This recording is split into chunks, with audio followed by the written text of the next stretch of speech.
से पुत्र के लिए इन तीन लोकों में कोई भी काम असंभव नहीं है।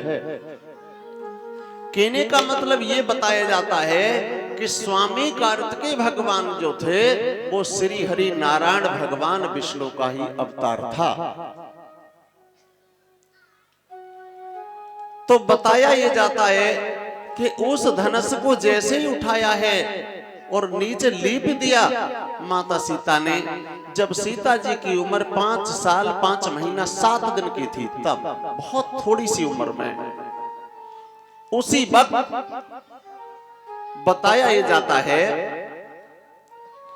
कि श्री जनक दुलारी सीता ने और बचपन में कौतुक दिखलाया।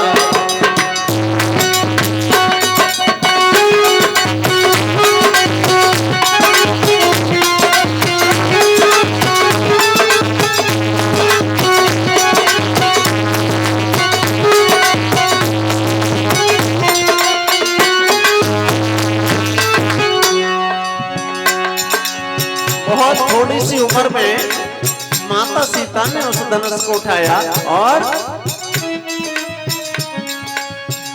श्री जनक दुलारी सीता ने बचपन में कौतुक दिखलाया। शिव शंकर जी का महाधनुष कई हाथ से उठा लिया।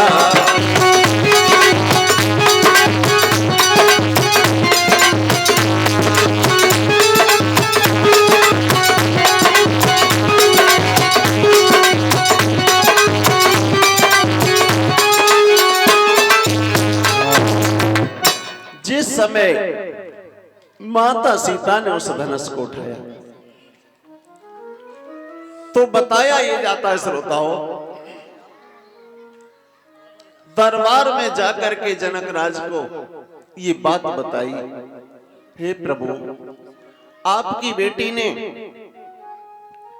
बहुत कम उम्र में उस धनुष को उठा लिया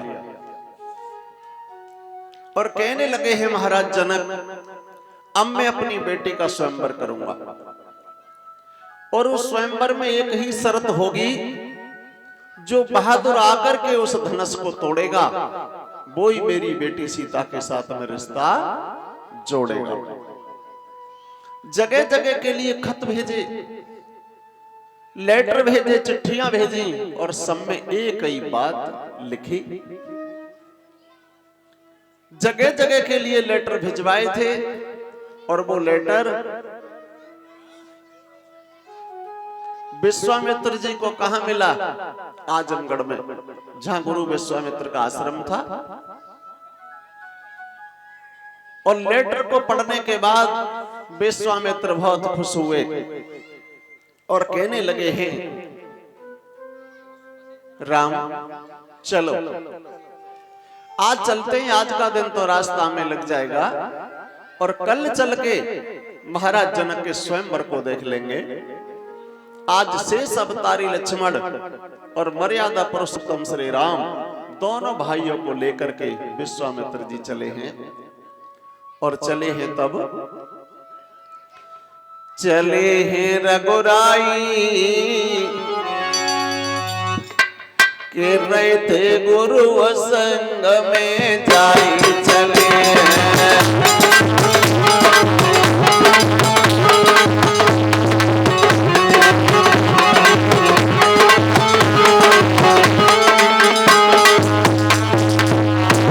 चले हैं रघुराई रहे थे गुरु संग में जाई चले हैं रघुराई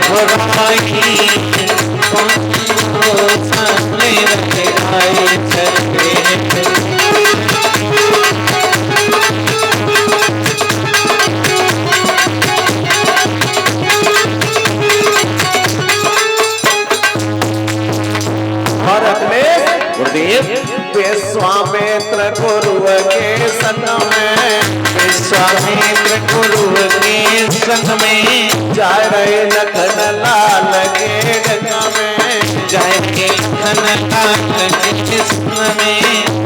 कहे गुरु समझाई थे गुरु संग में जाई चल के बुराई चलते हो संग जाई चले।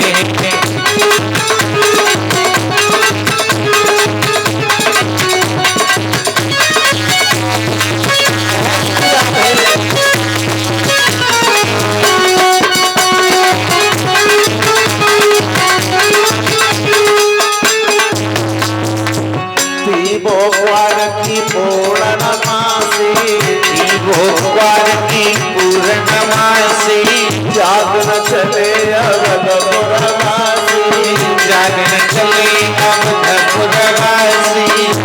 खुशी दिल में जाई गुरु संग में जाई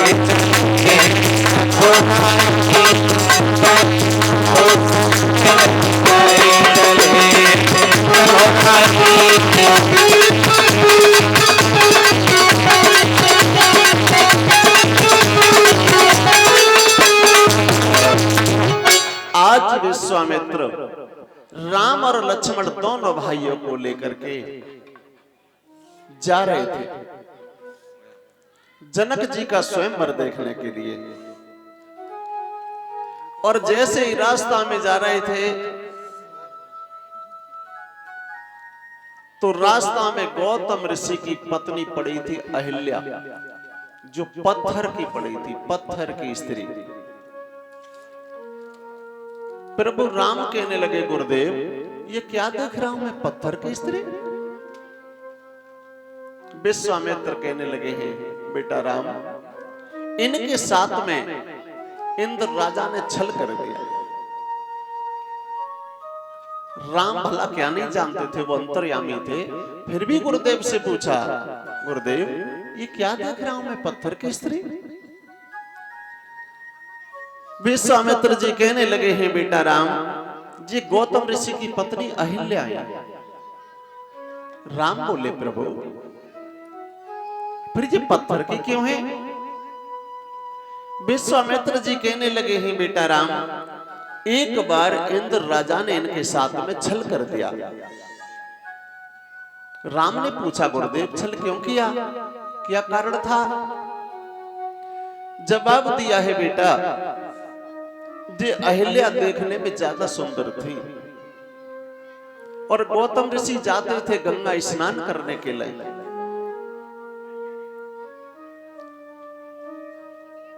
एक दिन इंद्र राजा अहिल्या को देखने के बाद मोहित हो गया और वो राजा तो था ही चला कहां, चंद्रमा के पास। और चंद्रमा से ये कहा भैया तू मुर्गा बन जा और मुर्गा बनने के बाद तू आधी रात पे आवाज लगा देना। गौतम ऋषि तो चले जाएंगे गंगा स्नान करने के लिए और मैं अहिल्या के साथ में छल कर दूंगा। इतनी बात इंद्र राजा ने चंद्रमा से कही। उसी क्षण श्रोताओं रात को आधी रात पर आवाज चंद्रमा ने मुर्गा बनकर के लगाई और जब चंद्रमा बनकर के आवाज लगाई गौतम ऋषि लेट सोए थे और कहने लगी अरे बड़े जल्दी सवेरो है। हाथ में जल का कमंडल उठाया और गौतम ऋषि गंगा स्नान करने के लिए चले गए और इंद्र राजा ने आकर के अहिल्या के साथ में छल कर दिया। इधर जाकर के गौतम ऋषि ने नाक पकड़ के डुबकी मारी तो मां गंगा ने उसी वक्त बता दिया और जवाब दिया गौतम ऋषि सीधे आप घर चले जाओ, तुम्हारे घर में छल हो रहा है। गौतम ऋषि उस जगह से भागे। तब तक इंद्र राजा घर से निकल गया था। अपनी पत्नी से यह पूछा गौतम ऋषि ने कि यहां कोई आया था। उन्होंने उस बात को छुपाने की कोशिश करी। जवाब दिया प्रभु यहां तक कोई नहीं आया। उन्होंने जैसे ही संकेत जो प्राप्त हुए उसी वक्त उन्होंने श्राप दे दिया कि जाओ तुम पत्थर की बन जाओ। आज गौतम ऋषि की पत्नी अहिल्या पत्थर की बन गई और जवाब दिया विश्वामित्र जी ने, बेटा राम, ये काफी वर्षों से इसी जगह पर पड़ी है। जवाब दिया है गुरुदेव, फिर मैं क्या करूं? जवाब दिया, बेटा राम, आपके चरणों की धूल इस पत्थर के ऊपर गिर जाएगी तो इसका उद्धार हो जाएगा। उसी समय जब ये बात कही तो मैं आपसे थोड़ा सा ये पूछना चाहूंगा कि गौतम ऋषि की पत्नी अहिल्या के साथ में इंद्र राजा ने छल क्यों किया? क्या कारण था? बताएंगे कोई इस बात को? क्षमा करना भक्तों, मैं बताता हूं आपको। मैंने कई बार आपके यहां कथा में ये शब्द बोला है। अब आप सोच रहे होंगे कौन सा शब्द? कि जाकी रही भावना जैसी और प्रभु मूर्त देखी तिन तैसी। आप जैसे विचार बनाओगे परमात्मा उसी विचार में तथास्तु कहता, यानी ऐसा ही होगा। तो मेरे कहने का मतलब ये है माताएं, बहनें और भाइयों, कि कभी जीवन में हमें घटिया विचार बनाने नहीं चाहिए। कभी भी नेगेटिव सोच हमें अपने मन में नहीं लानी चाहिए। अब आप सोच रहे होंगे कि सोच का क्या मतलब है? तो सोच का मतलब यह है कि भगवान हर बात के पीछे तथास्तु बोलते हैं। तथास्तु का मतलब ऐसा ही होगा।